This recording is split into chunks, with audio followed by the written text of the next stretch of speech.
নমস্কার সকলকে, welcome to discussion room. আমি রূপম সাধুকা আছি আর আমার সাথে আছে রাহুল সিং। তো রাহুলদা, কেমন আছো একটু বলে দাও আমাদের সকলকে। ভালো আছি ভাই, তুই কেমন আছিস? আমিও খুব ভালো আছি রাহুলদা। তো রাহুলদা, আমাদের এখন ইউটিউব খুললে আমাদের বাংলা ইউটিউব কমিউনিটিতে একটা খুব দেখবে ফেমাস টপিক চলে, ঠিক আছে? সেটা হচ্ছে প্যারানর্মাল অ্যাক্টিভিটি, ঠিক আছে? এটা তুমি ইউটিউব খুললেই পাবে, কমন। তো তুমি তো অনেক আর্টিকেল পড়েছো প্যারানর্মাল অ্যাক্টিভিটি নিয়ে, অনেক বই পড়েছো, তুমি আগে একটা টিমের সঙ্গে কাজও করেছো, তুমি বলেছিলে। তো তুমি প্যারানর্মাল অ্যাক্টিভিটি বলতে তুমি কি বোঝো? দেখ, প্যারানর্মাল অ্যাক্টিভিটি বলতে যেমন লোকের যেমন ধারণা যে ভূত আছে, ওই ঘরে ভূত আছে, ওখানে যাচ্ছে, দেখতে যাচ্ছে, এই করছে। আমি যদি আমার পার্সোনালি মানে যতদিনই করেছি, যদি আমি বলতে চাই নিজের এক্সপিরিয়েন্স দিয়ে পার্সোনালি, আমার অমনি সামনাসামনি কোনো দিন কোনো ওই সব জিনিসের সাথে দেখা সাক্ষাৎ হয়নি। হ্যাঁ, আর আমার খুব বেশি অ্যাবনর্মালও লাগেনি সেই সব জায়গায় গিয়ে। উম, আমার খুবই নর্মাল লেগেছে, ঠিক আছে। হ্যাঁ, তবে একটা জিনিস বলি, যদি সাইকোলজিক্যালি তুই দেখিস যে কারোর মাইন্ডসেট আছে যে সে যাচ্ছে একটা ভুতুড়ে বাড়িতে, তো তার ছোট ছোট জিনিসও যদি ইনসিডেন্ট ঘটে, সেটাকে তারা প্যারানর্মাল সাথে জুড়ে দেয়। তো সেরকম মাইন্ডসেট আমার ছিল না। আমি নিয়েও যাইনি এমনি মাইন্ডসেট।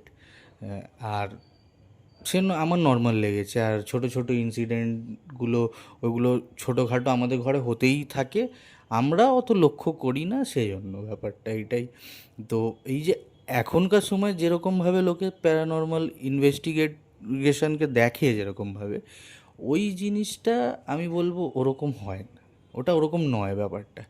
হ্যাঁ, তুই যদি আমাদের অকাল্টে আসিস, আমাদের হিন্দু মাইথোলজি অকাল্টে, সে তন্ত্রমন্ত্র সাধনা, সেসব একটা আলাদা জায়গা, আলাদা দিক। সেখানে হয়, সেখানে পসিবিলিটিস হয়তো আছে, বাট আমি প্যারানর্মাল ইনভেস্টিগেটর হিসাবে যদি দেখি, তো সেখানে ব্যাপারটা খুবই নর্মাল বলা যেতে পারে। আচ্ছা রাহুলদা, একটা আমাদের তো ইউটিউব চ্যানেলে, মানে ইউটিউব খুললেই মানে অনেক দেখবে ইউটিউবে টিমস আছে, ঠিক আছে? যেমন টিম ডস, ঠিক আছে?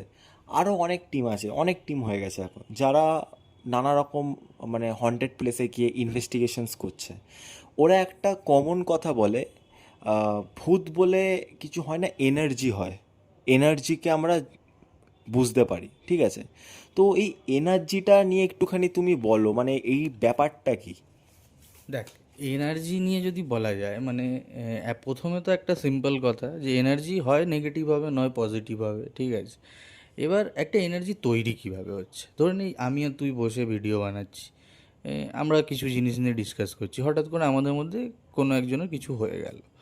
তো এবার যে আমাদের ভেতরে যে এই যে এনার্জি একটা ডিসকাশন করার, এই এনার্জিটা যাবে কোথায়? কারণ এনার্জিকে ধ্বংস করা যায় না। এনার্জি, এটা এটা বিজ্ঞানেও প্রমাণিত যে এনার্জি কোনো দিনও ধ্বংস হয় না, ঠিক আছে। ওটা অন্য ফর্মে অন্য রকমভাবে এক্সিস্ট ঠিকই করে, এনার্জি ধ্বংস করা যায় না। তো তাহলে আমি একটা কোশ্চেন করছি তোমাকে। ধরো নাও একটা ছেলে বাইক নিয়ে বেরালো, সে নিজের গার্লফ্রেন্ডের সঙ্গে দেখা করতে যাচ্ছে, ঠিক আছে? সে প্রচুর বেশি এক্সাইটেড। সে সামহাউ অ্যাক্সিডেন্টের কারণে ওর প্রাণ ওকে ত্যাগ করতে হলো, ও প্রাণ হারালো। তো এটাকেও কি আমরা এনার্জি হিসাবে ধরতে পারি যে একটা ছেলে যে এত এক্সাইটমেন্ট নিয়ে গেল, সে হুট করে মারা গেল? তো ওটাকে কি বলবে তুমি? দেখ, ওইটাকে যদি আমি বলি, ওই এক্ষুনি যেটা বলছিলাম যে এনার্জি তৈরি কীভাবে, ওই এক্সাইটমেন্ট। এবার সে ঘুরতে যাচ্ছে, সে হঠাৎ করে ছেলেটার কিছু হয়ে গেল, তার তো একটা জীবনে কিছু কামনা বাসনা আছে, সেই তার প্রেমিকাকে নিয়ে, তার ফ্যামিলিকে নিয়ে, তার জীবনটাকে নিয়ে।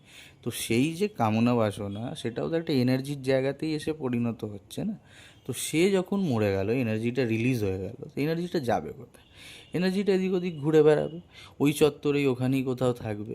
ব্যাপারটা এরকম হয়। তো এবার কি, অনেক সময় আমরা যখন কোনো সময় ওই জায়গা দিয়ে কেউ যাচ্ছে একা, সে ওই ওরকম ধরনের মানে এনার্জিকে যদি ওর সাথে ওর ভাইবটা ম্যাচ খায় আর কি, তখন সে হয়তো কিছু একটা ফিল করলো, ব্যাপারটা এরকম হতে পারে, ঠিক আছে। এটা আমার নিজস্ব ধারণা, এটা আমি ক্লেম করছি না যে এরকমই হয়, বাট আমার নিজস্ব ধারণা যে এনার্জি এইভাবেই তৈরি হয়। আর ওই এনার্জিটাই ওখানে ঘুরে থাকে, ঘুরে বেড়ায়, এই করে। এবার ওটা ওই এনার্জিটাই পরে গিয়ে পজিটিভ বা নেগেটিভ হয়ে যায়।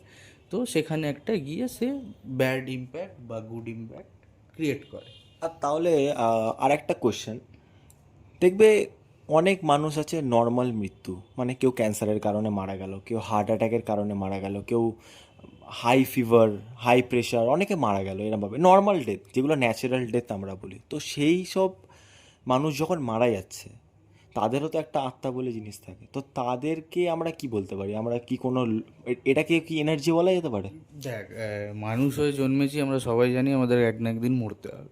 কিন্তু কোথাও না কোথাও আমরা প্রত্যেকজনই মৃত্যুকে ভয় পাই, যে মৃত্যুটা আজ নয় কাল আসুক, কাল নয় পরশু আসুক। ঠিক আছে, তো মৃত্যুটাকে এবার সে যখন তার নর্মাল ডেথই হচ্ছে, তার সময় হয়েই গেছে, কিন্তু সেক্ষেত্রেও যদি দেখা যায় তার তখনও মরার ইচ্ছাটা নেই, হয়তো সে আরও কিছুদিন বাঁচতে চাইছে, তো সেটাও একটা জায়গায় সেই ওই ঘুরে ফিরে এনার্জির জায়গাতেই আসছে। তো সেরকমভাবেই মানে ওই আমাদের বডিটা যে চালনা হয়, ওটাও তো একটা এনার্জি দিয়ে চালনা হয়। ঠিক আছে, তো এনার্জি দিয়ে যখন চালনা হয়, তো আমাদের বডি থেকে এনার্জিটা বেরিয়ে গেল, বডিটা আর চলছে না, বডি যাই হোক বাড়ি করে দেয়, জ্বালিয়ে দেয়, যাই করে। তো সেটাই, সেই এনার্জিটা ঘুরে বেড়াচ্ছে এদিক ওদিক। আর একটা কোশ্চেন আছে, এই যে দেখো মানে যারা অপঘাতে মারা গেল, ঠিক আছে, তাদের শ্রাদ্ধ শান্তির কাজ আমরা 3 দিনে করি, ঠিক আছে। আর যারা নর্মাল মারা যাচ্ছে, যেটা বললাম, ঠিক আছে, তাদের কাজ আমরা 13 দিনে করি, ঠিক আছে। এই 3 দিনে যারা অপঘাতে মারা যায়, এই 3 দিনে কাজটা কেন করা হয়? দেখ, এইটা এটা তো এবার দেখ একটু আমাদের পুরাণ বা হিন্দু মতে নানা রকম ব্যাপার আছে, সেইগুলো জিনিস আমরা অত ডিপলি নাও জানতে পারি, কিছু কারণ থাকতে পারে। বাট যদি আমরা মানে প্র্যাকটিক্যালি যদি একটা ব্যাপার দেখি, যে ধরে নে আমরা একটা নিউক্লিয়ার প্ল্যান্টে আছি, সেখানে একটা মানে দু রকমের এনার্জি আছে। ঠিক আছে, একটা খুব হাই এনার্জি, ঠিক আছে, মানে ওটা যখন তখন ফেটে যেতে পারে আর কি। আর একটা হচ্ছে লো এনার্জি, যেটা ঠিক আছে হয়তো ফাটলে ফাটতেও পারে, না ফাটলে নাও ফাটতে পারে, কিন্তু দুটোইকে ডিসমেন্টাল করতে হবে, ব্যাপারটা এইটা। তো এবার যেটা প্রথমে, যেটা হাই এনার্জি মানে যেটা অপঘাতে মৃত্যু, সেইটাকে প্রথমে 3 দিনে ডিসমেন্টাল করে দেয়। কাজ করতে হয় হ্যাঁ, আর তারপরে যেটা নর্মাল সেটা ডিসমেন্টাল করে 12 দিন 13 দিন 13 দিন যেমন শুয়ে থাকে। তো এইটা মানে কি, এটা একটা তোর বলা যেতে পারে মানে লজিক্যালি যদি আমরা বলি আর কি। এবার নানা রকম তন্ত্র বা আমাদের পুরাণে বা ঠাকুরমশাইরা অনেক কিছু জানেন, তারা আরও জিনিসগুলোকে বেটার এক্সপ্লেন করতে পারে। তোমাকে আমি একটা গল্প বলছি। এটা আমাদেরই লোকালে সন্তোষপুরে এটা ঘটেছিল, ঠিক আছে। আমাদের মানে এখানেই একটা, আমি নাম নিচ্ছি না কোনো পাড়ার, ঠিক আছে, এটা প্রাইভেসি তো মেনটেন করতেই হবে, তুমিও জানো আজকালকার ব্যাপার, ঠিক আছে। তো একটা ছেলে ছিল, ঠিক আছে, ও ক্যাটারিংয়ের কাজের জন্যে ও বাইরে বাইরে ক্যাটারিংয়ের কাজ করতো। তো ও যেই ক্যাটারারদের সঙ্গে যেত, ঠিক আছে, মানে একটুখানি পেমেন্ট হয়তো কম পেতো, ঠিক আছে। তো স্বাভাবিক জীবনের মতন ও একদিন ওরকম ক্যাটারিংয়ের কাজে গেছে। এবার ও না, সন্তোষপুর স্টেশন আছে আমাদের, তুমিও তো জানো সন্তোষপুর দিয়ে অনেক ট্রেন মেন ধরেছো, ঠিক আছে। এবার কি হয়েছে, সন্তোষপুরেতে ও হেডফোন পরে সামহাও না পার হচ্ছিল, ট্রেন পার হচ্ছিল, ও বুঝতে পারিনি, একটুখানি দূর জায়গা থেকে যে মানে ট্রেনটা যেদিক থেকে ঢোকে। এবার যেহেতু হেডফোন লাগিয়ে প্রচুর মানে খুব জোরে গান শুনছিল, ট্রেনের হর্ন সেরকম বুঝতে পারিনি, ছেলেটা আলটিমেটলি কাটা পড়ে মারা গেল, ঠিক আছে। পিস কাটা হয়ে গেছিলো, মানে ডেড বডি, মানে এটা তো শোকের ছায়া সব দিকে, ঠিক আছে। এইটা নিয়ে একটা খুব, তোমার একটা ইন্টারেস্টিং ঘটনা বলছি। আর এটা হয়েছিল ফেরার পথে, মানে রাত্রিবেলা তখন 12:30 না 1টা বাজে, ঠিক আছে। এবার কি হয়েছে, তোমার যে মেন হেড, যে ক্যাটারিংটাকে পুরো চালায়, ওনার কথা ছিল সবাইকে টাকা দেওয়ার, ঠিক আছে। এবার অনেককে অনেককে পেমেন্ট করে দিয়েছে, কিন্তু তখন অবধি ওরা জানে না খবরটা যে মারা গেছে বলে, ঠিক আছে। তো ঘরে আসতে আসতে তখন বোধহয় ঘরে 1টা বাজে, রাত 1টা বাজে, তখন লোকটার কাছে কল আসে, যে মেন হেড, যে এরকম মেয়ে কাটা পড়েছে, ঠিক আছে। তো লোকটা তো শখ, যে যে ছেলেটা এতক্ষণ কাজ করলো আমাদের সঙ্গে, যে হুট করে কাটা পড়ে গেল। তো যাই হোক, ওই শোকে কোনোভাবে ঘরে এসছে। ঘরে ও একাই থাকতো লোকটা, ঠিক আছে। এবার ঘর খুলে দেখে চেয়ারের মধ্যে কেউ বসে আছে, চেয়ারের মধ্যে স্পষ্ট দেখে যে কোনো একটা অবয়ব টাইপের বসে আছে। আর লাইট তখন জ্বালায়নি, তখন দেখবে যে এই কে রে তুই, কে বসে আছিস ঘরের মধ্যে, ঢুকে ভেবেছে কোনো চোর ছেচর। তো স্পষ্ট পুরো ওই লোকটা শুনতে পেয়েছে যে একটা কোনো ভয়েস, মানে ওই ছেলেটারই ভয়েস যে মারা গেল, যে আমার পেমেন্টটা তুমি দেবে না, আমার লাস্ট পেমেন্টটা দিয়ে দাও, ঠিক আছে। এই যে কথাটা বলে মানে ও লোকটা ভয়েতে ঘর থেকে পালিয়ে গিয়ে সেন্সলেস হয়ে যায়, মানে এতটা বেশি ভয় পেয়ে যায়, ঠিক আছে। আর একটা তোমায় বলছি, এরই তো ফ্রেন্ড অনেক ছিল, যে মারা গেল ওর অনেক ফ্রেন্ড ছিল। তো বন্ধুরা সাথে বসে মদ খাইতো, সিগারেট খেত, যেমন আড্ডা মারে আর কি, ঠিক আছে। এবার এদের মধ্যে কী হয়েছিল, একদিন রাত্রিবেলা তখন 10:30 না 11টা বাজে, সবাই মদ খাচ্ছে গ্রুপে বসে, পুকুর পাড়ে বসে। তো এবার সবাই গ্লাসের মধ্যে যেমন খায় পেগ বানিয়ে খাচ্ছে। এবার হুট করে যে পেগ বানাচ্ছে সে একটা কথা শুনতে পেল, এই আমার জন্য একটু বানাবি না, আমার জন্য একটু বানাবি না। এই কথাটা শুনে থা হয়ে গেছে পুরো ওর গলার ভয়েস।